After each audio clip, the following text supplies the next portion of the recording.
All right, so what are you thinking here? Maybe a tropical storm off our coast early next week? Yeah, so we're talking maybe Sunday off our coast and potentially moving, kind of stalling out or moving off north. What happens after Sunday? So kind of a big what if. We really want to get through Sunday to see what's going to happen. The land interaction is going to be key here. How much land interaction do we get with this system, and is that going to impact how strong the storm is going to get for sure?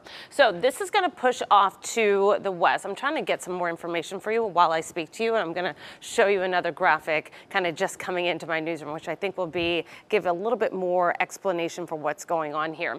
Lots of land interaction with Hispaniola, and then next up into Cuba. What's going on here though, which is going to determine a lot, when you have these initial computer models, the reason why they can change quickly and abruptly, especially in the beginning stages, is because we actually don't have that specific area of closed low circulation just yet.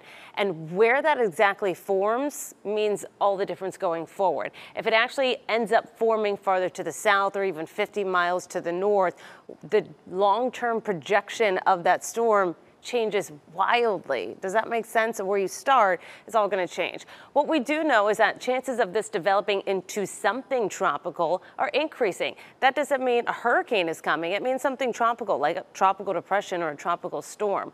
The reason why the intensity models have gone down just a little bit from maybe getting stronger to a strong tropical storm up to maybe a hurricane, they've reduced to staying maybe tropical storm status and kind of staying there, is because it has all this land interaction with Cuba over the next few days. So not a good situation for Cuba with the amount of flooding and rainfall that they could see, but that's really inhibiting that potential for development. But if that area of low pressure forms just to the north of Cuba and has more water, then we're changing things up come Sunday or Monday. So do you see how everything can wildly change within a 24-48 hour period here? Here's the latest though with the guidance that once it moves into the Florida Straits, now it has a chance over that water to gain that organization. By Sunday, look at the time here. This is 9 o'clock in the morning. It's off our coast by only about 50 miles. But what is off our coast? Tropical depression, tropical storm Debbie.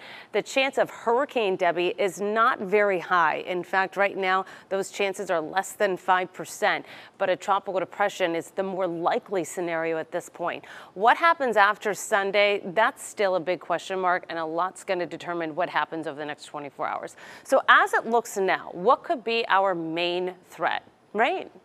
So it could be a situation where we get about 5 inches of rain over the next 5 days. By summer standards in Florida, that is manageable. That could increase if we see more moisture content kind of get up or it slows down. It could decrease if this kind of falls apart and moves off to the west. I'm going to show you tomorrow's futurecast in a moment, but I want to get through Saturday into Sunday.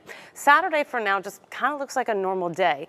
What we're going to watch here, and don't take the location of this literally just yet. I'm going to give you an idea of what we could see. This is Sunday, 10 o'clock in the morning. I said we have something just off our coast.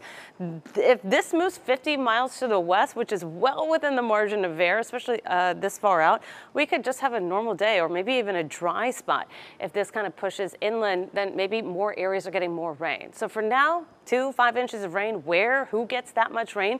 We'll have to determine. And that, again, could change. So stay with us as we track this over the next few days. But I like that lower intensity trend that we're seeing for now.